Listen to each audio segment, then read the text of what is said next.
Hello everyone, welcome back to CMA Junction. Today we are starting with overheads under elements of cost.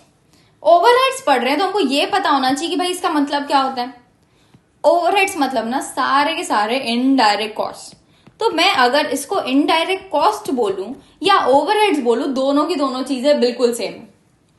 अब देखो, मेरे को एक बात बताओ कि कब मैं किसी खर्चे को इनडायरेक्ट कॉस्ट बोलूंगी?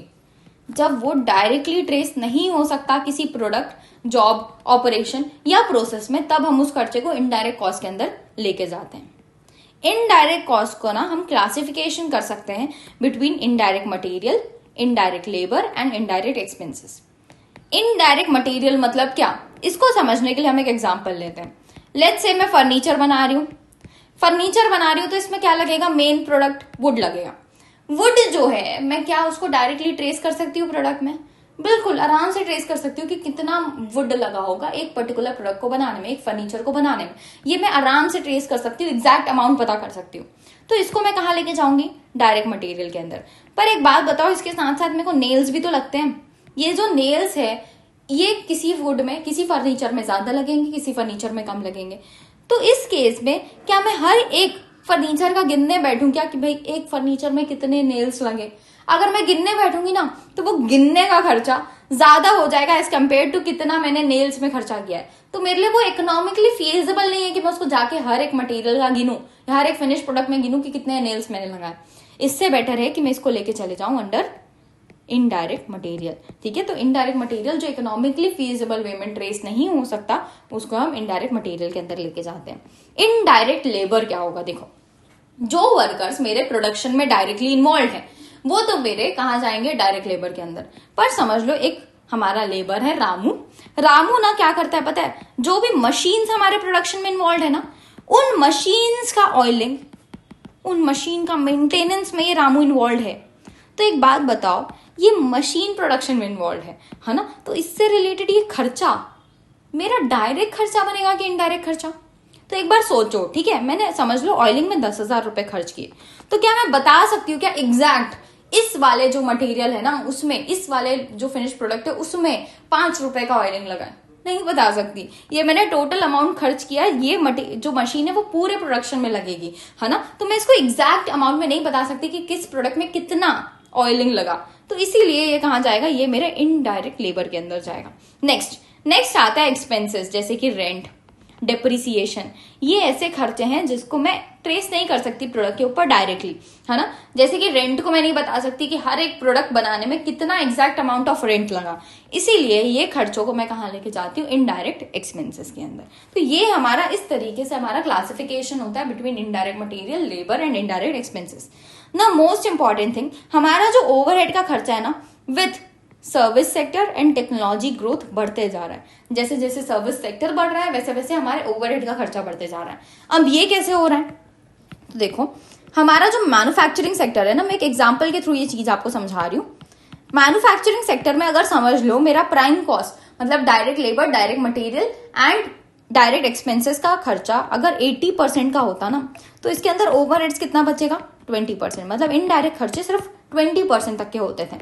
लेकिन जैसे हमारा सर्विस सेक्टर आया, तो सर्विस सेक्टर में सबसे पहली बात तो डायरेक्ट मटेरियल का खर्चा बहुत कम हो गया, क्योंकि हम सर्विसेज प्रोवाइड कर रहे हैं ना कि प्रोडक्ट. और प्रोडक्ट नहीं प्रोवाइड कर रहे हो तो मटेरियल तो है नहीं तुम्हारे पास ज्यादा. इस केस में हमारा जो प्राइम कॉस्ट है ना, उसके अंदर मेजर खर्चा बचा डायरेक्ट लेबर, डायरेक्ट एक्सपेंसेस.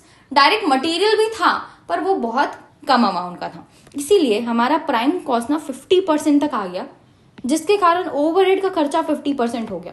तो इस केस में देखो, मैन्युफैक्चरिंग सेक्टर में हमारा ओवरहेड का खर्चा as comparison to our prime cost कम था, लेकिन अब सर्विस सेक्टर के अंदर वो ज्यादा हो गया है. ठीक है, सिमिलर वे में अगर मैं टेक्नोलॉजी ग्रोथ की बात करूं, तो चाहे मैन्युफैक्चरिंग सेक्टर हो चाहे सर्विस सेक्टर हो, टेक्नोलॉजी के ग्रो होने से वहां लेबर की रिक्वायरमेंट कम हो गई है. लेबर की रिक्वायरमेंट कम होने से हमारा जो प्रोडक्शन में लगने वाले लेबर है वो कम हो गया, मतलब डायरेक्ट लेबर कम हो गया. खर्चा कहाँ बढ़ते जा रहा है? मशीन्स का बढ़ते जा रहा है. मशीन का डेप्रिसिएशन, मशीन का मेंटेनेंस, इन सब में खर्चा बढ़ते जा रहा है. तो ये जो खर्चा है वो कहाँ जाता है? ये हमारा इनडायरेक्ट खर्चों में जाता है. इनडायरेक्ट कॉस्ट मतलब ओवरहेड्स का पार्ट बनता है.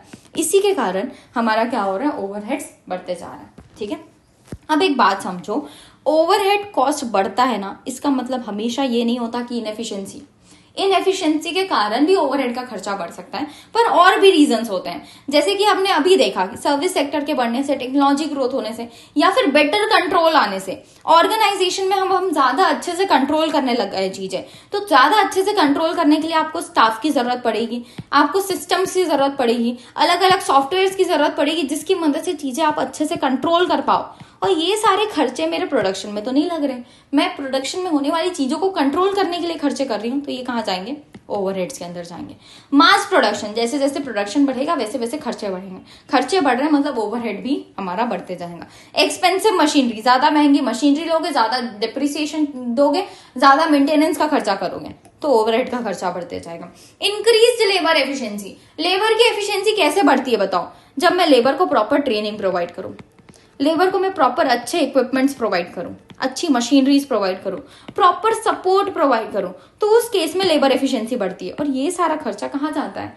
ये सारा खर्चा मेरा ओवरहेड के अंदर जाता है। ठीक है, तो इन सारे कारणों की वजह से हमारा ओवरहेड का खर्चा बढ़ सकता है। हमको पता है कि हमारा जो ओवरहेड का खर्चा है वो इनडायरेक्ट खर्चा है, मतलब डायरेक्टली तो वो ट्रेस नहीं हो सकता किसी भी प्रोडक्ट के ऊपर, पर ये खर्चे को क्या मैं छोड़ दूं, प्रोडक्ट के ऊपर ट्रेस ही ना करूं? बिल्कुल नहीं, हमको ट्रेस करना पड़ेगा। क्या करना पड़ेगा? एक फीजिबल मैनर फाइंड आउट करना पड़ेगा जिसके थ्रू हम खर्चों को ट्रेस कर पाए। जो डायरेक्टली ट्रेसेबल खर्चे हैं उनको तो तुम डायरेक्टली असाइन कर दो। जिस भी पर्टिकुलर डिपार्टमेंट का पता चल रहा है कि ये खर्चा इसका है, तो उसको हम क्या करेंगे? उसके ऊपर असाइन कर देंगे। अब देखो, जो हमारा प्रोडक्शन और ऑपरेशन ओवरहेड का असाइनमेंट होता है ना खर्चे का, वो होता है कॉज एंड इफेक्ट रिलेशनशिप के हिसाब से या फिर बेनिफिट्स रिसीव्ड के हिसाब से। जैसे हम एक एग्जांपल लेते हैं, हमने एडवर्टाइजमेंट का खर्चा किया केक और कुकीज के ऊपर इक्वल, मतलब इसका भी मैंने इक्वल एडवर्टाइजमेंट किया। समझ लो मैंने 50,000 रुपए का एडवर्टाइजमेंट कराया, 50,000 का एडवर्टाइजमेंट कराया, इसके लिए 25,000 का एडवर्टाइजमेंट किया, इसके लिए 25,000 का एडवर्टाइजमेंट किया। ठीक है, मतलब दोनों को मैंने इक्वली प्रमोट किया। लेकिन हुआ क्या पता है? हमारे केक की सेल्स ज्यादा बढ़ गई as compare to cookies. In that case अगर मैं कॉज एंड इफेक्ट रिलेशनशिप के हिसाब से चलूं ना, कि किसके लिए कितना कितना खर्चा किया उसके हिसाब से चलूं, तो मेरे को केक के ऊपर भी 25,000 रुपए चार्ज करना चाहिए और कुकीज के ऊपर भी 25,000 रुपए चार्ज करना चाहिए एडवर्टाइजमेंट का। लेकिन अगर मैं बेनिफिट्स रिसीव्ड के हिसाब से चलूं, तो मेरे को पता चल रहा है कि भाई केक को ज्यादा बेनिफिट मिला है, केक को ज्यादा बेनिफिट मिला है, तो हम क्या करेंगे? केक के ऊपर ज्यादा अमाउंट चार्ज कर देंगे एज कंपेयर टू कुकीज। तो अगर मैं ये वाला सिचुएशन फॉलो करती हूँ तो ये होता है बेनिफिट्स रिसीव्ड के हिसाब से, जिसको जितना बेनिफिट मिला उसके ऊपर उतना चार्ज कर दो। अगर मैं कॉज एंड इफेक्ट के हिसाब से चलती हूँ तो कॉज एंड इफेक्ट में बोलता है कि भाई जिसको जितना खर्चा किया, जिसके जिसके ऊपर, उसके ऊपर उतना उतना खर्चा डाल दो। ठीक है, तो दोनों में से कोई भी तरीका इस्तेमाल कर सकती है organisation for assigning their production और ऑपरेशन ओवरहेड्स। मूविंग फॉरवर्ड, देखो जो हमारे फिक्स्ड प्रोडक्शन ओवरहेड्स होते हैं ना, उसको हम नॉर्मल कैपेसिटी के हिसाब से एब्जॉर्ब कराते हैं। मतलब समझ लो मैं नॉर्मली 10,000 यूनिट्स बनाती हूँ, तो 10,000 यूनिट्स के ऊपर मैं फिक्स्ड प्रोडक्शन ओवरहेड को चार्ज करा दूंगी। तो फिक्स्ड प्रोडक्शन तो फिक्स्ड ही रहेगा। जैसे कि रेंट समझ लो, रेंट मेरा 1,00,000 रुपए लगता है, मैं नॉर्मली 10,000 यूनिट्स बनाती हूँ ना, तो मैं बोलूंगी कि भाई 10 रुपए पर यूनिट के हिसाब से मैं इसको चार्ज कराऊंगी। ठीक है, ये हम किसके हिसाब से कर रहे हैं? नॉर्मल कैपेसिटी के हिसाब से कर रहे हैं। नेक्स्ट आता है मेरा वेरिएबल प्रोडक्शन ओवरहेड। वेरिएबल मतलब जैसे जैसे मेरी यूनिट्स बढ़ते जा रही है वैसे वैसे ये खर्चा बढ़ते जा रहा है। जैसे कि समझ लो मैं फर्नीचर बना रही थी तो नट्स लग रहे थे मेरे को, नट्स जितने ज्यादा फर्नीचर बनाते जाऊंगी उतना ज्यादा ये खर्चा बढ़ते जाएगा। तो ये मेरा वेरिएबल ओवरहेड है, वेरिएबल इनडायरेक्ट एक्सपेंस है ना। इन दैट केस इसको मैं क्या कैसे एब्जॉर्ब कराऊंगी पता है? एक्चुअल प्रोडक्शन के हिसाब से। एक्चुअल में मैंने कितना प्रोड्यूस किया, मैं फिक्स्ड प्रोडक्शन ओवरहेड को नॉर्मल कैपेसिटी के हिसाब से एब्जॉर्ब करा रही थी।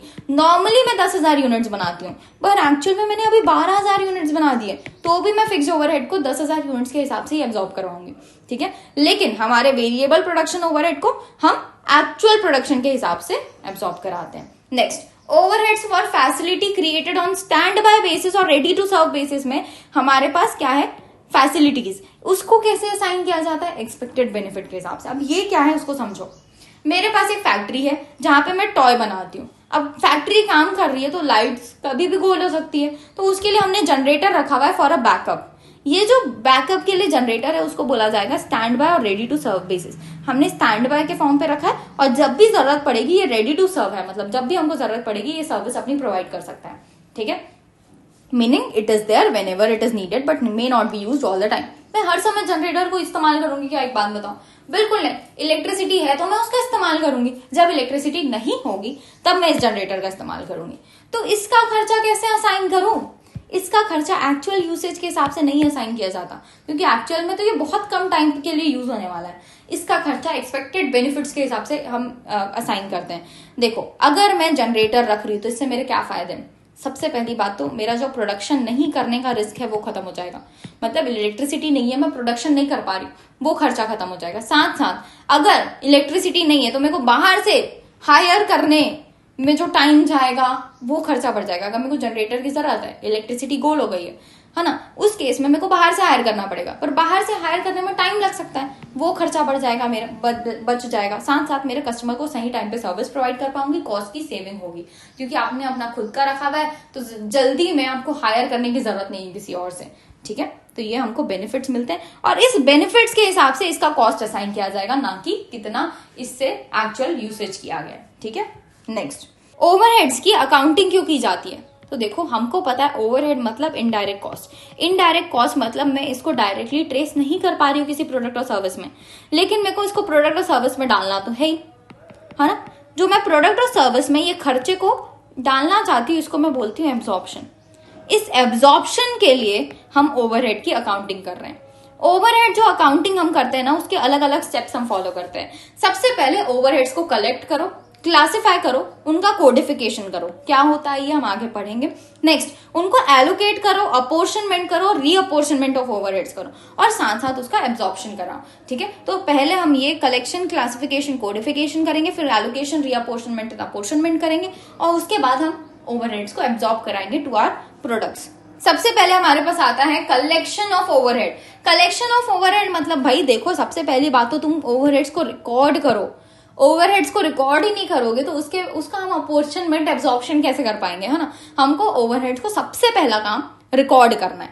रिकॉर्ड करने के बाद तुम आइडेंटिफाई करो कि ये ओवरहेड के अंदर आना भी चाहिए कि नहीं आना चाहिए। ठीक है, प्रॉपरली आइडेंटिफाई करो कि भाई ये डायरेक्ट खर्चा तो नहीं है, डायरेक्ट खर्चा है तो डायरेक्ट के अंदर लेके जाओ, अगर डायरेक्ट खर्चा नहीं है तब तुम उसको ओवरहेड के अंदर लेके आओगे। फिर उसके बाद उसका कोडिफिकेशन करो। Codification of overhead is like, हर एक समझ लो इनडायरेक्ट मटेरियल, तो इनडायरेक्ट मटेरियल्स को कोड दे दो तुम, कोडिफिकेशन करो। कोड देने से क्या होगा, तुमको हर बार नाम नहीं लेना पड़ेगा कि भाई वो फर्नीचर में लगने वाला नेल्स लेके आओ। हम बोल सकते हैं 001 वाला जो नेल है वो लेके आओ। ठीक है, सिमिलर वे में ओवरहेड्स के अंदर बोला गया कि भाई कॉस्ट सेंटर्स का भी कोडिफिकेशन कर सकते हो तुम। जो भी कॉस्ट सेंटर्स है ना, जैसे कि हमारे पास प्रोडक्शन डिपार्टमेंट ए है, प्रोडक्शन डिपार्टमेंट बी है, तो मैं उसको ऐसे ही कोड कर सकती हूँ, PA, PB, PC, ऐसे करके हम यहाँ पे कोडिफिकेशन कर सकते हैं। या फिर आप नंबर्स भी लगा सकते हो, P001, P002, P003। तो कोडिफिकेशन आप नंबर फॉर्म में, अल्फाबेटिकल फॉर्म में, या फिर दोनों का कॉम्बिनेशन के हिसाब से कर सकते हो। इससे क्या होगा, सिंपल टू अंडरस्टैंड हो जाएगा, इंप्लीमेंट करना सिंपल हो जाएगा।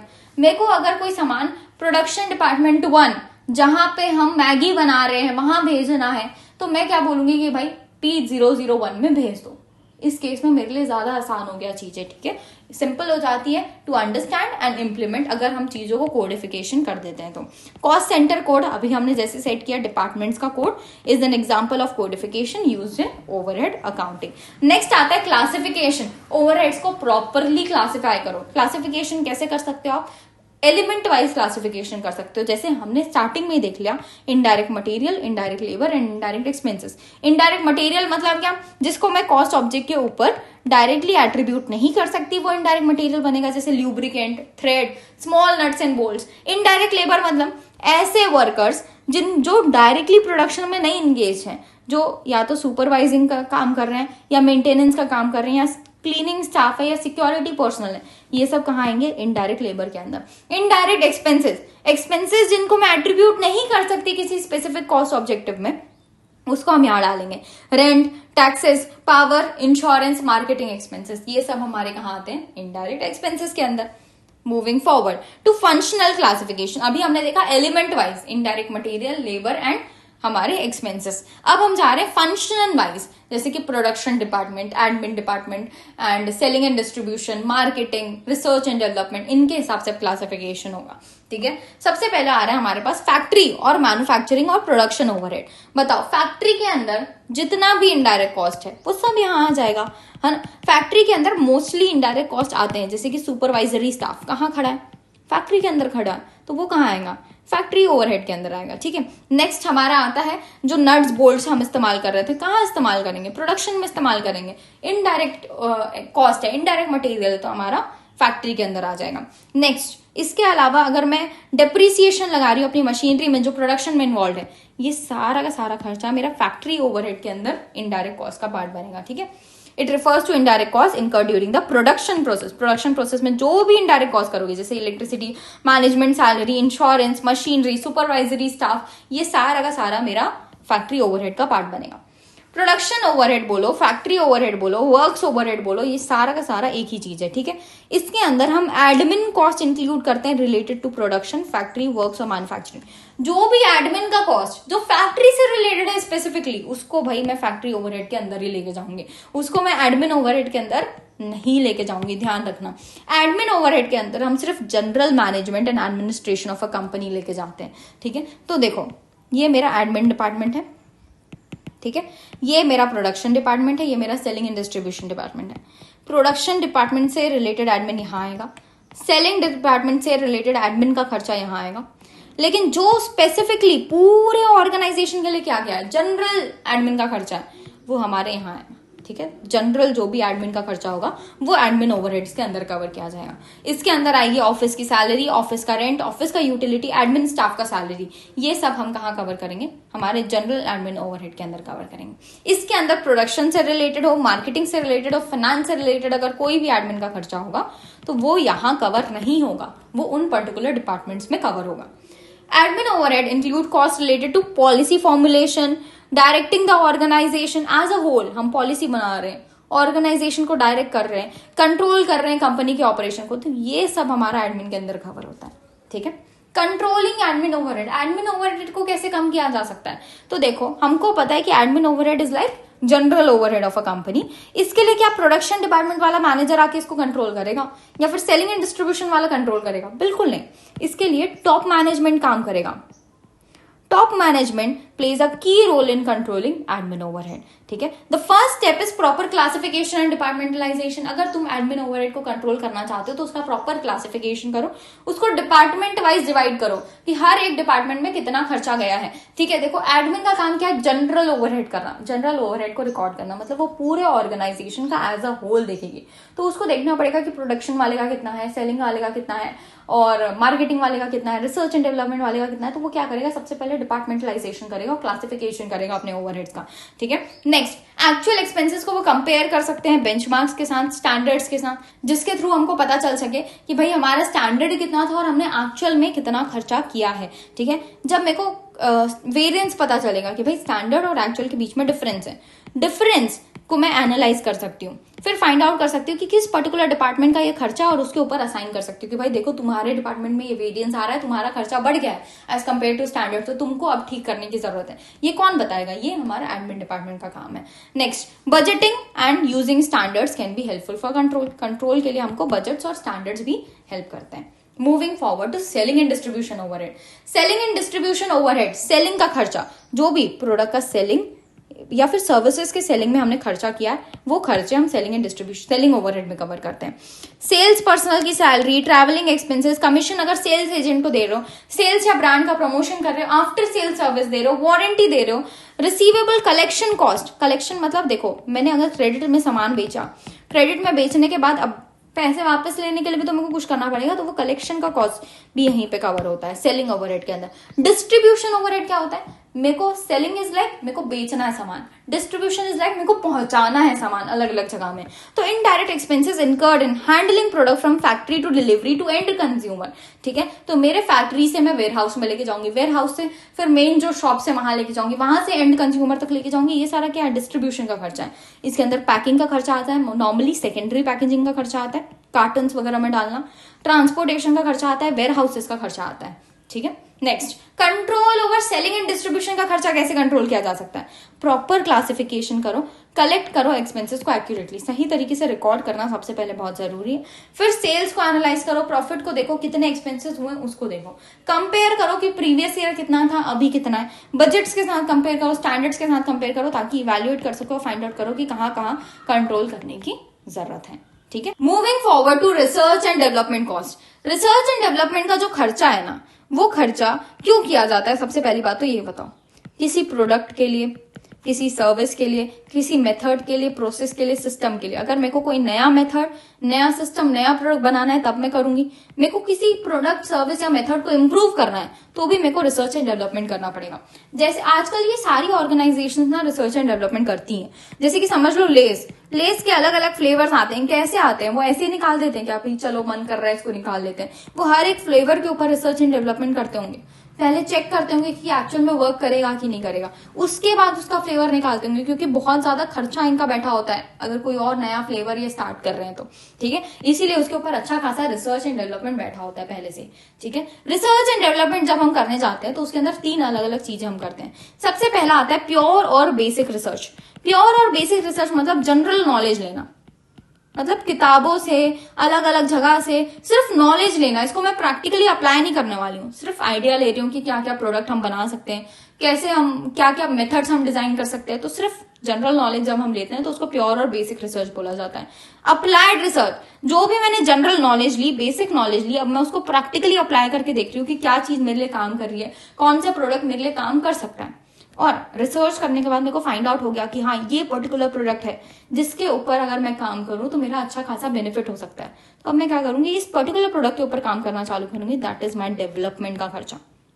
ठीक है, अब मैं इसको डेवलप करने की कोशिश करूंगी कि कैसे हम इसका यूज मास प्रोडक्शन कर सकते हैं, क्या क्या मेथड्स इन्वॉल्व होंगे, कौन सी मशीन्स मेरे को लगानी पड़ेगी। तो ये सब क्या है, ये सब मेरा डेवलपमेंट का खर्चा आ जाता है। तो ये 3 फेजेस में हम इसको करते हैं, प्योर और basic research, applied research and development cost for commercialising the research. ठीक है, आपकी जो सीएमए की जर्नी है ना, उसको आप ये रिसर्च एंड डेवलपमेंट वाली जगह पे आराम से डाल सकते हो। देखो, प्योर और basic research is your like CMA का अभी जो पढ़ाई आप कर रहे हो, पढ़ाई करना, हम अलग अलग जगह की पढ़ाई कर रहे हैं, अलग अलग फील्ड की स्टडी कर रहे हैं। डायरेक्ट टैक्स, हम इनडायरेक्ट टैक्स के बारे में पढ़ रहे हैं, हम कॉस्ट के बारे में पढ़ रहे हैं, हम कॉस्ट ऑडिट के बारे में पढ़ रहे हैं, हम फाइनेंस के बारे में पढ़ रहे हैं। तो अलग अलग एरिया की हम यहाँ पे सिर्फ जनरल नॉलेज गेन कर रहे हैं। ठीक है, फिर उसके बाद आपका ट्रेनिंग फेज आता है, जहां पे आप अप्लाई करके देखते हो, अलग अलग एरिया में काम करके देखते हो कि कौन सा एरिया हमारे लिए काम कर रहा है, आगे जाके फ्यूचर में कौन से एरिया में हम ग्रो कर सकते हैं, ये फाइंड आउट करने की कोशिश करते हो with your training phase. Next आता है डेवलपमेंट फेज, जहां पे आप एक्चुअल में जॉब ज्वाइन करते हो according to your specific area, की हमको इस स्पेसिफिक एरिया में करना है काम, तो उसके हिसाब से या तो जॉब ज्वाइन करते हो या तो प्रैक्टिस करते हो। तो आप क्या कर रहे हो, अब अपने आप को डेवलप करने की कोशिश कर रहे हो उस पर्टिकुलर एरिया में। ठीक है, तो आप अपने लिए भी अभी हम रिसर्च एंड डेवलपमेंट कर रहे हैं। Next is are special features of research and development cost. देखो, जो लेज है उसने एक नया फ्लेवर निकाला। ठीक है, ये फ्लेवर का ये पहले ही प्रोडक्शन कर देंगे क्या बिना इसके ऊपर रिसर्च एंड डेवलपमेंट किए? बिल्कुल नहीं, पहले रिसर्च एंड डेवलपमेंट होता है, फिर उसके बाद एक्चुअल प्रोडक्शन होता है ना। तो research and development cost before actual production हम इनकर करते हैं, इसीलिए इसको करंट प्रोडक्शन में चार्ज नहीं किया जाता है। और एक बात सोचो, जो मैंने फ्लेवर ढूंढा, वो फ्लेवर मैं क्या सिर्फ 1 साल में बेचने वाली हूँ क्या? बिल्कुल नहीं। मैं इसको, अगर मैंने इसको लेके आई हूं, मैं इसको 10 साल 15 साल कब तक ये फ्लेवर चलेगा, जब तक मेरे को इसका रिसर्च एंड डेवलपमेंट का खर्चा चार्ज करना चाहिए। ठीक है, तो आपको फाइंड आउट करना पड़ेगा कि जो भी आपने प्रोडक्ट के लिए रिसर्च एंड डेवलपमेंट किए उसकी अप्रोक्सीमेट लाइफ कितनी होगी, उस अप्रोक्सीमेट लाइफ के ऊपर हम रिसर्च एंड डेवलपमेंट का खर्चा चार्ज करते हैं। Amount of expenditure can B substantial. Research and development छोटा मोटा खर्चा बिल्कुल नहीं होता है, बहुत ज्यादा ह्यूज हमको यहाँ पे खर्चा करना पड़ता है। Expenditure can be infructuous yielding no tangible benefits. जरूरी नहीं है कि लेज वाले जो फ्लेवर के ऊपर रिसर्च एंड डेवलपमेंट कर रहे थे वो फ्लेवर आ जाए मार्केट में, बिल्कुल जरूरी नहीं है। उन्होंने रिसर्च किया, डेवलपमेंट किया, फिर लग रहा है कि यार ये सही नहीं है, तो वो हटा देंगे उस केस में, है ना। तो ऐसा हो सकता है कि जो भी एक्सपेंडिचर हमने रिसर्च एंड डेवलपमेंट में किया है उससे कोई भी रिजल्ट ना मिले। बेनिफिट्स में भी रियलाइज ओवर सेवरल ईयर्स। हमने देख लिया कि वो फ्लेवर अगर 10-15 साल तक चलने वाला है तो उसके बेनिफिट्स हमको 10-15 साल तक मिलने वाले हैं। किसके? रिसर्च एंड डेवलपमेंट के, जो हमने इस पर्टिकुलर फ्लेवर के लिए किए थे। Difficulty in fixing standards for control, मैं रिसर्च एंड डेवलपमेंट के लिए स्टैंडर्ड्स इजिली सेट नहीं कर सकती कि भाई मेरा खर्चा इतना ही होना चाहिए। रिसर्च एंड डेवलपमेंट में आपका खर्चा बढ़ भी सकता है, आपने जितना सोचा उससे कम भी लग सकता है। ठीक है, ये फाइंड आउट करना कि इतना स्टैंडर्ड है, इसी के हिसाब से हम चीजें करेंगे, नहीं पॉसिबल है। Next, collection of research and development overheads. हमको कलेक्ट करना चाहिए हमारे रिसर्च एंड डेवलपमेंट कॉस्ट को, क्यों? ताकि हम कॉस्ट को रिव्यू कर सके कि भाई एक्चुअल में कितना खर्चा हो गया हमारा, प्लान कर सके, इवेल्युएट कर सके हमारी परफॉर्मेंस को कि रिसर्च एंड डेवलपमेंट में हमने इतना खर्चा कर दिया, उससे अभी तक क्या क्या रिजल्ट्स मिले हैं हमको। ठीक है, next, made through documents like material requisition, time cards, invoices, vouchers की मदद से हम रिसर्च एंड डेवलपमेंट ओवरहेड को फाइंड आउट करते हैं कि भाई हमने कितना खर्चा किया है इसमें। Next, identified by nature, nature के हिसाब से क्लासिफाई कर सकते हो, एलिमेंट्स के हिसाब से, बिजनेस सेक्टर के हिसाब से, प्रोजेक्ट वाइज आप रिसर्च एंड डेवलपमेंट के कॉस्ट को क्लासिफाई कर सकते हो। R&D का खर्चा जो मैंने किया है, हर एक प्रोजेक्ट का R&D का cost project work order number पे असाइन किया जाता है। डायरेक्ट मटेरियल, डायरेक्ट लेबर और डायरेक्ट एक्सपेंसेस का अगर खर्चा होगा तो वो तो मैं डायरेक्टली चार्ज कर सकती हूँ प्रोजेक्ट वर्क ऑर्डर नंबर पे। लेकिन अगर इनडायरेक्ट एक्सपेंसेस होंगे, जनरल ओवरहेड होंगे, तो उसको मेरे को क्या करना पड़ेगा, या तो एलोकेट करना पड़ेगा या तो अपोर्शन करना पड़ेगा। ये एलोकेशन अपोर्शनमेंट कैसे होता है, जब हम वो पढ़ेंगे तो आपको चीजें समझ आ जाएंगी। Next, accounting of research and development overheads. Research and development overhead की अकाउंटिंग की जरूरत क्यों आ गई भाई? देखो, सबसे पहली बात तो research and development is pre production cost. Pre production मतलब मैं प्रोडक्शन करने से पहले ये खर्चा कर रही हूँ, प्रोडक्शन से पहले मैंने 4-5 साल अपने दिए होंगे इसके रिसर्च एंड डेवलपमेंट में। अब आगे के 10-15 साल में इस प्रोडक्ट को बनाने वाली हूँ, तो इनके बीच में टाइम लैग है बिटवीन इनकरेंस एंड बेनिफिट। जब हमने ये खर्चा किया और जब इसका बेनिफिट मिलने वाला है, इसके बीच में टाइम लैग है, इसीलिए इसकी अकाउंटिंग बहुत जरूरी हो जाती है। हमारा कोई भी इमीडिएट प्रोडक्शन नहीं होता, रिसर्च एंड डेवलपमेंट कर रहे हैं, उसी टाइम पे क्या मैं इमीडिएट प्रोडक्शन करने लग जाऊंगी? बिल्कुल नहीं। ये R&D खत्म हो जाएगा, उसके बाद मैं प्रोडक्शन चालू करूंगी। और अगर R&D खत्म होने के जस्ट बाद वाले पीरियड में प्रोडक्शन देखूं, तो वो इतना ज्यादा स्मॉल होता है कि उसके ऊपर पूरा का पूरा खर्चा चार्ज करना इज लाइक बहुत ज्यादा ह्यूज खर्चा आप एक ही बार में चार्ज कर दे रहे हो। ठीक है, इसीलिए हम R&D को चार्ज करने के लिए 3 अलग अलग मेथड्स इस्तेमाल कर सकते हैं। पहला, तुमको लग रहा है ना कि ये प्रोडक्ट ज्यादा दिन तक नहीं चलने वाला, तो तुम करंट ईयर के प्रॉफिट एंड लॉस में ही चार्ज कर दो पूरा का पूरा जो बहुत सारा खर्चा तुमने किया है उसको। ठीक है, नेक्स्ट, तुम उसको, अगर तुमको लग रहा है कि ये जो पर्टिकुलर प्रोडक्ट है वो लॉन्ग टर्म में चल सकता है, हमारा 10-15 साल के लिए चल सकता है, तो 10-15 साल में R&D का खर्चा को अमोर्टाइज कर दो। जैसे मैंने 15 लाख रुपए खर्च किया R&D में और मैं 15 साल तक इसको अमोर्टाइज करना चाहती हूँ, तो हर एक साल में 1 लाख रुपए चार्ज कर दूंगी। ठीक है, नेक्स्ट आता है डिफर कर दो या अमोर्टाइज कर दो over short term period basis.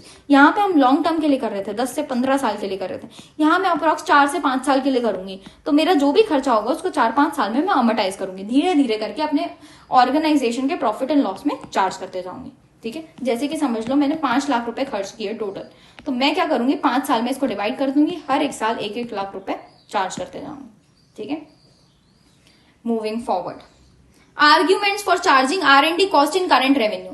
हमने देखा कि करंट प्रॉफिट एंड लॉस में भी चार्ज किया जा सकता है, पर यहाँ पे बोल रहा है कि भाई R&D कॉस्ट को करंट रेवेन्यू में ही चार्ज करना चाहिए। उसके क्या क्या रीजन है? सबसे पहली बात तो अनसर्टेन रिजल्ट। जरूरी नहीं है तुम लॉन्ग टर्म बेसिस में सोच रहे हो कि 10-15 साल तक इसका बेनिफिट मिलेगा, कोई भरोसा नहीं है, नहीं मिला तो क्या करोगे? वो खर्चा तो पूरा का पूरा रह जाएगा ना तुम्हारा। इससे बेटर है कि करंट ईयर में पूरा पूरा चार्ज कर दो। अगर समझ लो प्रोडक्ट ही फेल हो गया पूरा, हमने इतनी मेहनत करके पूरा रिसर्च एंड डेवलपमेंट किया, प्रोडक्ट को हम लॉन्च भी कर दिए, पर प्रोडक्ट फेल हो गया, कोई खरीद ही नहीं रहा है, उस केस में वो खर्चा कहाँ जाएगा? इससे बेटर है कि तुम करंट रेवेन्यू में ही चार्ज कर दो। Difficult to assess period of spread of knowledge, कितने टाइम तक, 10 साल के लिए डालू, 15 साल के लिए डालू, 20 साल के लिए डालू, 5 साल के लिए डालू या 4 साल के लिए डालू, R&D के कॉस्ट को अमोर्टाइज कितने पीरियड के लिए करूं, ये फाइंड आउट करना इज डिफिकल्ट। इससे बेटर है कि करंट ईयर में ही डाल दो सारा। अनसर्टेन प्रोडक्ट लाइफ, प्रोडक्ट की लाइफ कितनी लंबी होगी नहीं है सर्टेन। तुम 10-15 साल के लिए बोल रहे हो, 5 साल में प्रोडक्ट बंद करना पड़ा तो क्या करोगे? इससे बेटर है कि करंट ईयर के प्रोडक्शन में, करंट ईयर के रेवेन्यू में R&D के कॉस्ट को पूरा का पूरा चार्ज कर दो। ठीक है, moving forward to classification of overhead based on behaviour. हमने अभी classification based on function cover किया, उसके अंदर क्या क्या थे? Production overhead, admin overhead, selling and distribution and R&D overhead. अब हम देख रहे हैं classification based on behaviour. Behaviour के हिसाब से मैं कॉस्ट को क्लासिफाई कर सकती हूँ between fixed overhead, variable overhead and semi variable overhead. Fixed overhead मतलब ये खर्चा ना, मैं जितना प्रोडक्शन बढ़ते जा रहा है उतना ये खर्चा बढ़ता नहीं है, ये खर्चा कंस्टेंट रहता है। ठीक है, देखो constant cost incurred during a period regardless of production volume. आप कितना भी प्रोडक्शन कर लो, ये खर्चा सेम रहेगा and remain the same with in a certain range. एक चीज ध्यान रखना, ये खर्चा भले कंस्टेंट रहेगा पर एक सर्टेन रेंज तक। इसको समझो क्या होता है इसका मतलब। मैं रेंट दे रही हूं 1 लाख रुपए एक फैक्ट्री का, ये फैक्ट्री में मैं मैक्सिमम 10,000 यूनिट्स बना सकती हूँ। अगर मेरे को इससे ज्यादा यूनिट्स बनाने हैं तो मेरे को एक और फैक्ट्री रेंट पे लेनी पड़ेगी, है ना। और उस फैक्ट्री का रेंट कितना होगा, 1 लाख रुपए। तो अब आपका फिक्स कॉस्ट बढ़ गया, अब आपका फिक्स कॉस्ट 2 लाख रुपए हो गया। अगर मेरे को 11,000 यूनिट्स बनाने हैं तो, क्योंकि 10,000 यूनिट्स यहाँ बनेंगे, 1,000 यूनिट्स यहाँ बनेंगे, अब मेरा फिक्स कॉस्ट बढ़ गया 2 लाख रुपए में। तो एक ये चीज हमको ध्यान रखनी पड़ती है कि जो हमारा फिक्स कॉस्ट है वो कंस्टेंट रहता है लेकिन एक सर्टेन रेंज में। अगर रेंज बढ़ा दोगे तो फिक्स कॉस्ट भी बढ़ जाएगा। एग्जाम्पल्स क्या है, डिप्रिसिएशन, इंश्योरेंस और rent. They are also known as period और स्टैंड बाय कॉस्ट। हम इसको पीरियड का कॉस्ट बोलते हैं। जैसे कि रेंट जो है मैं पर मंथ बेसिस में पे करती हूँ, तो ये क्या है, एक पर्टिकुलर पीरियड के लिए आप पे कर रहे हो। स्टैंड बाय कॉस्ट है ये। स्टैंड बाय कॉस्ट मतलब चाहे मैं 0 प्रोडक्शन कर दूं तो भी मेरे को ये खर्चा करना पड़ता है, फिक्स ओवरहेड वाला। मैं रेंट बंद नहीं कर सकती, देना ही पड़ेगा। मैं डेप्रिसिएशन नहीं बंद कर सकती मशीन्स का, वो भी लगाना ही पड़ेगा। मेरे को इंश्योरेंस भी उनका कराते रहना पड़ेगा, उनका मेंटेनेंस मेरे को मेंटेन रखना पड़ेगा। तो मैं 0 भी कर दूं ना अपना प्रोडक्शन तो भी ये खर्चा किया जाता है, इसीलिए हम इसको स्टैंड बाय कॉस्ट भी बोलते हैं। फिक्स ओवरहेड्स हमारे कांस्टेंट रहते हैं regardless of the volume of production, हमको पता है।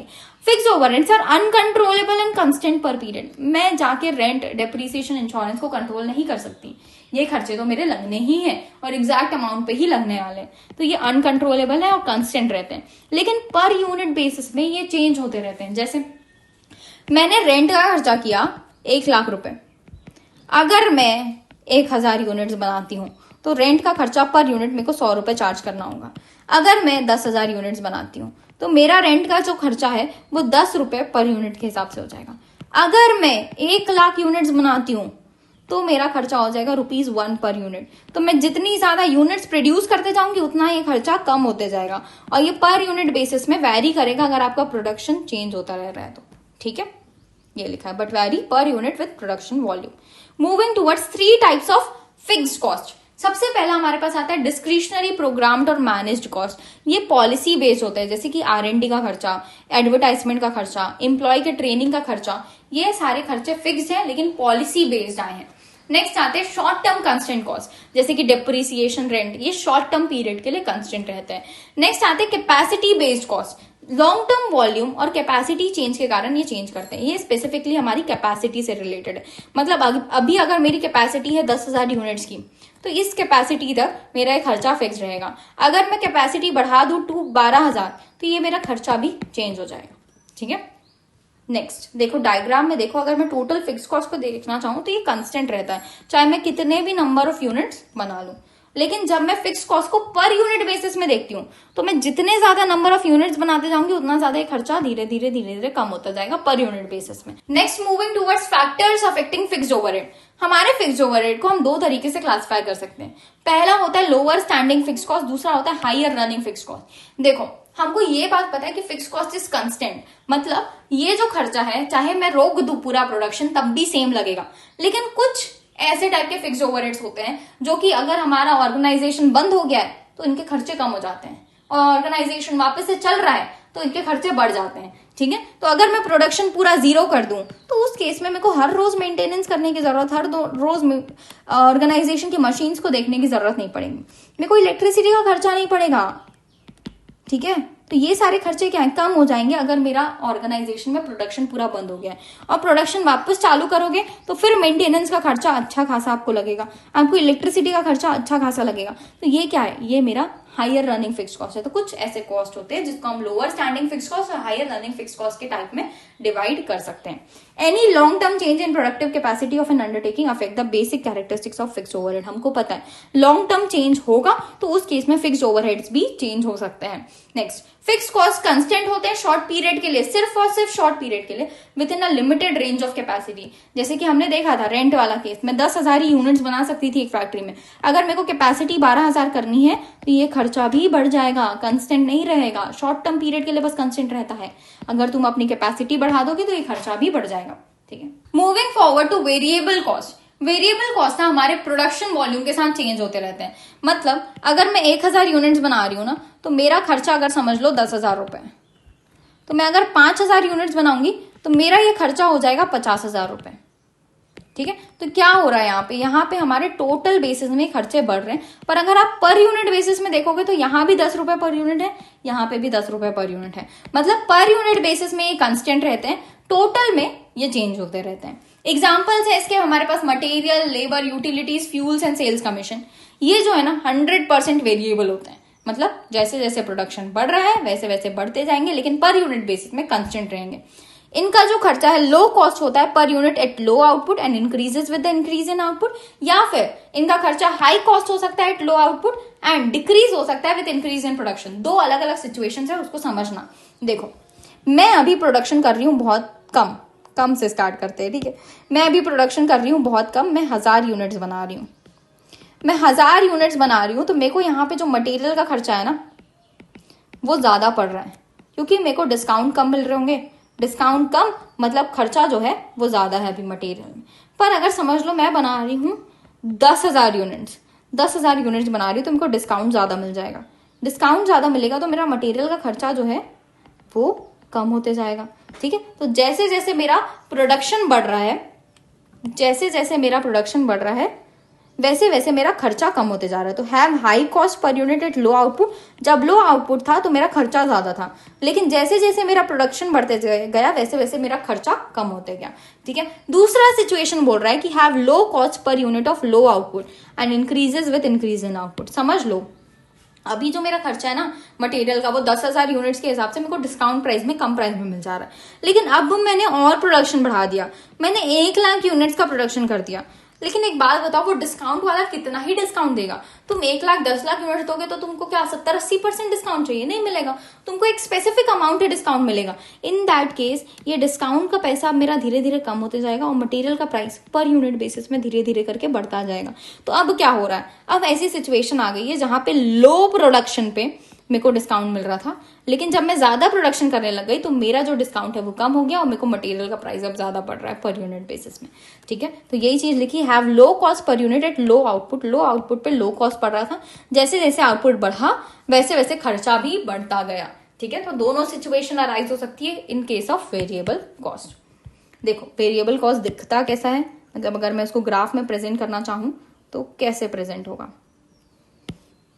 टोटल वेरिएबल कॉस्ट जो है ना वो जितनी ज्यादा यूनिट्स बनाते जाओगे उतना ज्यादा खर्चा तुम्हारा बढ़ता जाएगा, टोटल कॉस्ट, है ना। अगर मैं पर यूनिट वेरिएबल कॉस्ट की बात करूं तो वो कांस्टेंट रहता है, चाहे तुम कितनी भी यूनिट्स बना लो, per unit variable cost same रहेगा। ठीक है, नेक्स्ट अगर मैं टोटल कॉस्ट को देखना चाहूं इन आर ग्राफ तो वो कैसा दिखेगा। पहली बात तो मेरी वेरिएबल कॉस्ट का लाइन ऐसा होगा, टोटल वेरिएबल कॉस्ट का, ये मेरी फिक्स्ड कॉस्ट का लाइन है। अगर मैं इन दोनों को प्लस कर दूं, फिक्स्ड और वेरिएबल कॉस्ट को प्लस कर दूं, तो यहाँ पे मेरी क्या बन जाएगी, टोटल कॉस्ट की लाइन, जो कि हमारे variable cost, total variable cost के पैरेलल होगी। नेक्स्ट हमारे पास आते हैं सेमी वेरिएबल खर्चे।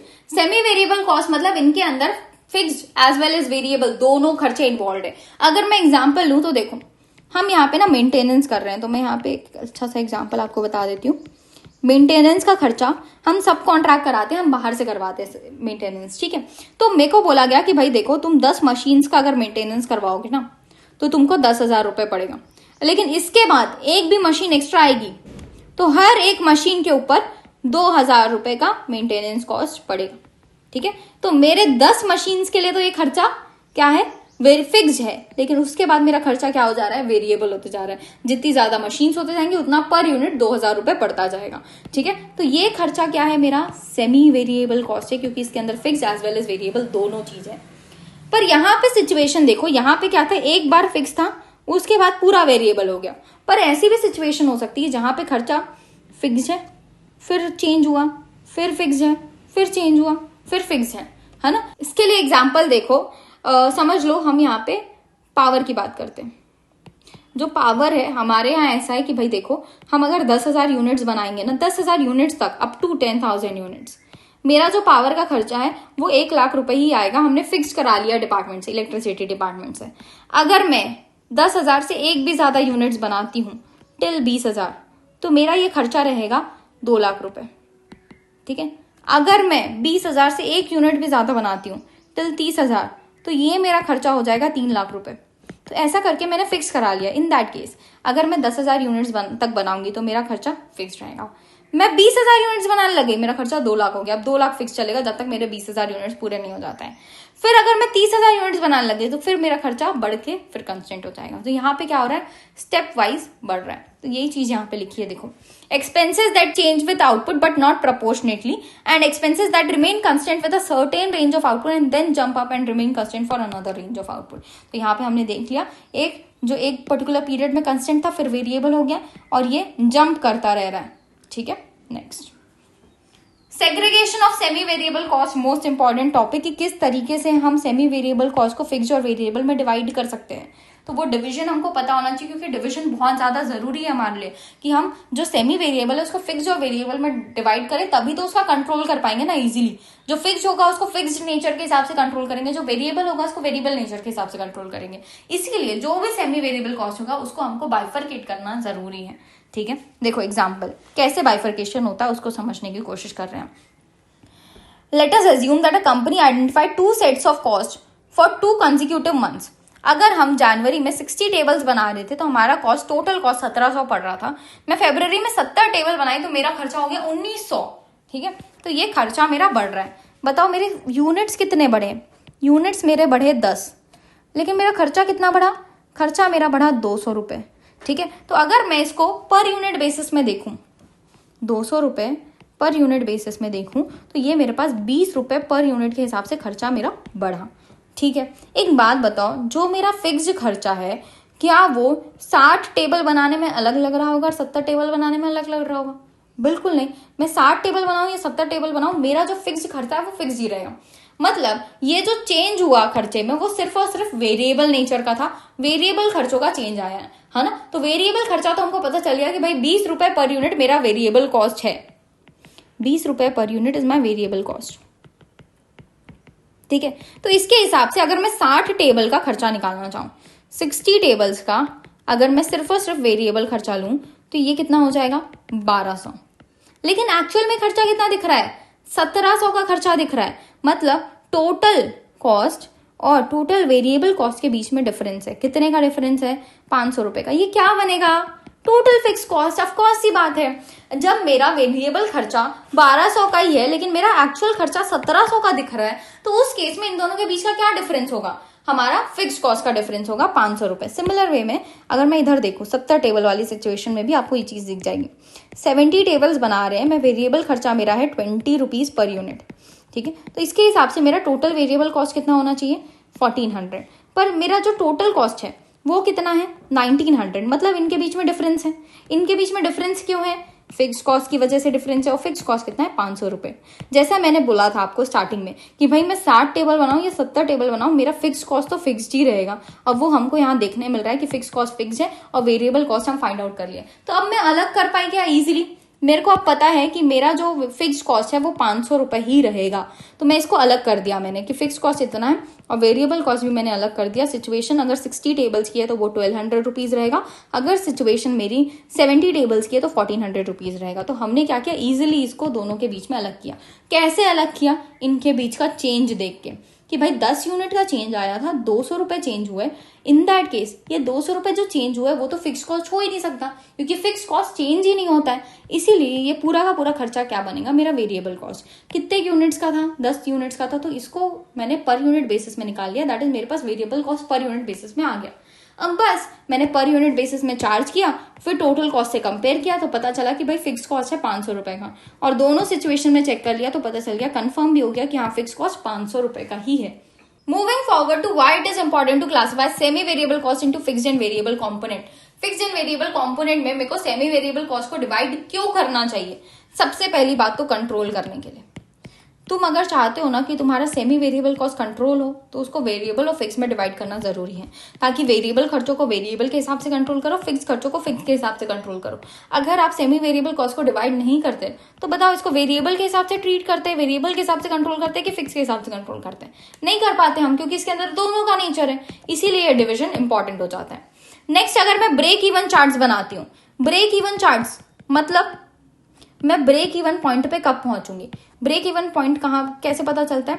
जब मेरा कंट्रीब्यूशन ना फिक्स्ड कॉस्ट के इक्वल हो जाता है।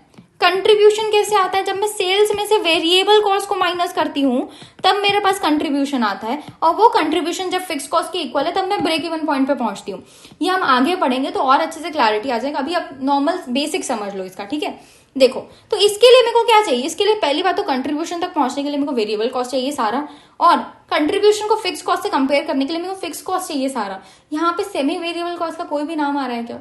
बिल्कुल नहीं। तो मेरे को हर एक खर्चे को वेरिएबल और फिक्स कॉस्ट में डिवाइड करना पड़ेगा, ठीक है। Next, marginal costing. Marginal costing में हमको पता है कि हम किसी भी प्रोडक्ट के ऊपर सिर्फ और सिर्फ वेरिएबल कॉस्ट को ही चार्ज करते हैं, हम हमारे फिक्स कॉस्ट को प्रोडक्ट के ऊपर चार्ज नहीं करते अंडर मार्जिनल कॉस्टिंग। इसीलिए हमको पता होना चाहिए कि कितना वेरिएबल खर्चा है, कितना फिक्स खर्चा है। जो सेमी वेरिएबल है उसको भी तुमको दोनों के बीच में डिवाइड करना पड़ेगा।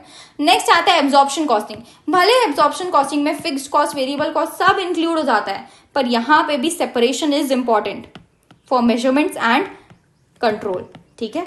नेक्स्ट, फ्लेक्सिबल बजट्स बना रही हूं मैं बजट जानना चाहती हूँ for 100% capacity, for 80% capacity, for 60% capacity. अलग अलग कैपेसिटी के लिए बजट जानना चाहते हो ना, तो फिक्स और वेरिएबल को अलग करना पड़ेगा, ताकि पता चले कि भाई ये वाला खर्चा तो हर जगह कांस्टेंट रहेगा, इसमें कोई भी चेंज नहीं आएगा। जो वेरिएबल है उसको बस तुमको चेंज करना पड़े अलग अलग सिचुएशन के हिसाब से, ठीक है। तो आपको फ्लेक्सिबल बजट बनाओ, आप एब्जॉर्प्शन कॉस्टिंग लगाओ, मार्जिनल कॉस्टिंग लगाओ, ब्रेक इवन चार्ट करो, या फिर कॉस्ट कंट्रोल करना चाहते हो, आपको अपने खर्चों को डिविजन करना पड़ेगा, आपके सेमी वेरिएबल कॉस्ट को डिविजन करना पड़ेगा। Moving forward to methods to classify semi variable cost into fixed and variable. मैं अपने सेमी वेरिएबल कॉस्ट को कैसे फिक्स्ड और वेरिएबल के बीच में क्लासिफाई कर सकती हूँ, उसके मेरे पास अलग अलग मेथड्स हैं। पहला है ग्राफिकल मेथड। आप ग्राफ ड्रॉ कर लो, आपको अपने आप समझ आ जाएगा कि भाई इसमें इतना फिक्स्ड है, इतना वेरिएबल। जब मैंने ऐसे वाला ड्रॉ किया था डायग्राम, तो यहाँ पे मेरे को समझ आ रहा था कि ये फिक्स्ड है, ये वेरिएबल है। जब हमने step wise semi variable cost देखा था तो उसमें समझ आ रहा था कि ये पर्टिकुलर पीरियड में ये फिक्स्ड रहेगा, फिर वेरिएबल होगा, फिर फिक्स्ड हो जाएगा, फिर वेरिएबल होगा, फिर फिक्स्ड हो जाएगा। तो ये मेरे को समझ आ रहा है यहाँ से मैं कैलकुलेट कर सकती हूँ कि कितना फिक्स्ड है, कितना वेरिएबल है। दूसरा हमारे पास तरीका है साइमल्टेनियस इक्वेशन का। इक्वेशंस बना के आप फाइंड आउट कर सकते हो। कैसे होता है हम आगे देखेंगे। नेक्स्ट होता है high and low method. Highest value और लोएस्ट वैल्यू के बीच में कंपैरिजन करके आप यहाँ पे निकालते हो, ठीक है। नेक्स्ट आता है लीस्ट स्क्वायर मेथड। ये दोनों को ना हम एग्जाम्पल के थ्रू देखेंगे, तो टेंशन लेने की जरूरत नहीं है।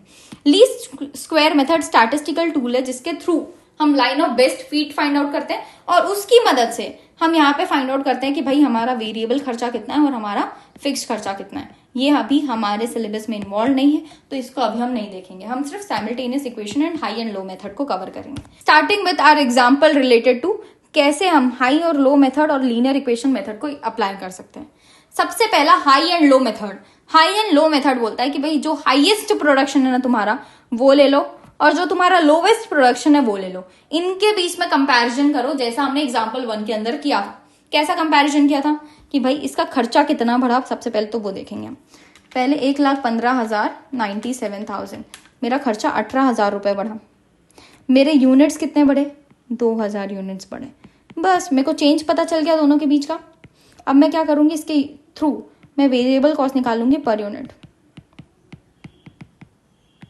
इज इक्वल टू 18,000 रुपए का खर्चा लगा, 2,000 यूनिट्स थे, मतलब 9 रुपए पर यूनिट बेसिस में मेरा वेरिएबल कॉस्ट बन गया, ठीक है। हाई एंड लो मेथड इसलिए इस्तेमाल किया जा रहा है क्योंकि अगर आप बीच के यूनिट्स उठाओगे ना, ये बीच के यूनिट्स उठाओगे ना, तो आपका ये जो वेरिएबल कॉस्ट का रेशियो है वो सही नहीं आएगा, क्योंकि विथ टाइम धीरे धीरे करके वेरिएबल कॉस्ट बिल्ड होता है, ठीक है। विथ टाइम धीरे धीरे करके फिक्स कॉस्ट और वेरिएबल कॉस्ट के बीच में डिफरेंस आता है। तो उसको देखने के लिए आपको हाईएस्ट और लोएस्ट प्रोडक्शन को लेके उसके बीच में कंपैरिजन करना जरूरी हो जाता है, तभी आपको ये डिफरेंस मिलेगा। इसीलिए हम हाई एंड लो मेथड इस्तेमाल करते हैं, ताकि हमारा सारा का सारा रेंज कवर हो जाए और साथ साथ सही वेरिएबल और सही फिक्स कॉस्ट के बीच में हम बाइफर्केशन कर पाए, ठीक है। तो मेरे को पता चल गया मेरा वेरिएबल कॉस्ट कितना है, 9 रुपए पर यूनिट। अब हम क्या करेंगे, अब इसकी मदद से हम फाइंड आउट करेंगे कि मेरा फिक्स कॉस्ट कितना होगा। मेरे 8,000 यूनिट्स बना रही हूँ, मैं 6,000 यूनिट्स बना रही हूँ। 8,000 यूनिट्स बना रही हूँ तो टोटल कॉस्ट 1,15,000 पड़ रहा है, और अगर 6,000 बना रही हूँ तो 97,000 पड़ रहा है। अगर मैं टोटल वेरिएबल कॉस्ट निकालना चाहूँ तो 8,000 यूनिट्स मल्टीप्लाइड बाय 9, 72,000 रुपीज मेरा यहाँ वेरिएबल कॉस्ट पड़ेगा। अगर मैं यहाँ निकालू तो 6,000 units multiplied by 9 that is equal to 54,000 rupees यहाँ वेरिएबल कॉस्ट पड़ेगा। इसके हिसाब से मैं फिक्स कॉस्ट निकाल लूंगी। देखो 1,15,000 माइनस 72,000 करोगे तो 43,000 आ रहा है, और यहाँ पे भी आप देखोगे 97,000 माइनस 54,000 करोगे तो 43,000 आ रहा है। तो 43,000 मेरा क्या बन गया, फिक्स कॉस्ट नेक्स्ट मेरे पास आता है linear equation method. Linear equation method में मैं क्या करूंगी, मैं यहाँ पे फाइंड आउट करने की कोशिश करूंगी मेरा फिक्स कॉस्ट और वेरिएबल कॉस्ट कितना है, कैसे, लीनियर इक्वेशन की मदद से। ठीक है, तो उसके लिए ना पहले तो मेरे को चेंज देखना पड़ेगा, वेरिएबल कॉस्ट पर यूनिट कितना है, ये पता चलता है मेरे को चेंज देखने से। चेंज मतलब कितने प्रोडक्शन में डिफरेंस आया और कितने मेरे कॉस्ट में डिफरेंस आया। ठीक है, तो प्रोडक्शन में डिफरेंस अगर मैं देखूं तो 8,000 था, 6,000 है, ये दोनों के बीच का डिफरेंस, और 1,15,000 है 8,000 यूनिट्स के लिए, और 6,000 यूनिट्स के लिए 97,000 है। ठीक है, तो ये मेरे पास आ रहा है 18,000 और ये मेरे पास आ रहा है 2,000। That is equal to 9 rupees per unit मेरा variable cost per unit basis में। ठीक है, अब लीनियर इक्वेशन के हिसाब से इक्वेशन क्या बनना चाहिए, y is equal to M X plus C, है ना। m क्या है यहाँ पे, m is equal to my variable cost per unit, x is my number of units and c is my fix cost. ठीक है, and y is my total cost. ठीक है, तो मेरे को टोटल कॉस्ट यहाँ पे पता है कितना है टोटल कॉस्ट मेरा। एक सिचुएशन ले लेते हैं जैसे 1,15,000 वाली, 1,15,000 मेरा टोटल कॉस्ट है। वेरिएबल कॉस्ट पर यूनिट मैंने अभी निकाल दिया 9 रुपए पर यूनिट है, multiplied by number of units है मेरे पास 8,000। ठीक है, प्लस फिक्स्ड कॉस्ट, तो बस इसको मैं सॉल्व कर लूंगी अब। 1,15,000 minus 72,000 is equal to fixed cost, that is equal to 43,000 is my fix cost. ठीक है, तो हमने क्या किया, यहाँ पे इक्वेशन की मदद से चीजों को सॉल्व किया, यहाँ पे हमने एक टेबल बना लिया था, बस यही डिफरेंस है दोनों के बीच में। ठीक है, यहाँ पे हम एक टेबल बनाते हैं और हाईएस्ट और लोएस्ट वैल्यू को देखते हैं, यहाँ पे हम इक्वेशन की मदद से उस चीजों को सॉल्व करते हैं। ठीक है, now moving forward to allocation, apportionment and reapportionment of overhead. So हमारा ये जो टॉपिक है allocation, apportionment and reapportion of overhead, वो थोड़ा सा बड़ा है, तो हम अगली क्लास में स्टार्ट करेंगे और कोशिश करेंगे कि ओवरहेड पूरा का पूरा अगली क्लास में ही खत्म कर दें। ठीक है, सो आज की क्लास में यही एंड करती हूँ। आई होप आपको सारी की सारी चीजें अच्छे से समझ आई हूँ। कोई भी डाउट है तो नीचे कमेंट बॉक्स में आप पूछ सकते हैं बिना टेंशन के। ठीक है, विद दैट हम आज की क्लास एंड करते हैं और कल मिलेंगे, तब तक के लिए हैप्पी लर्निंग।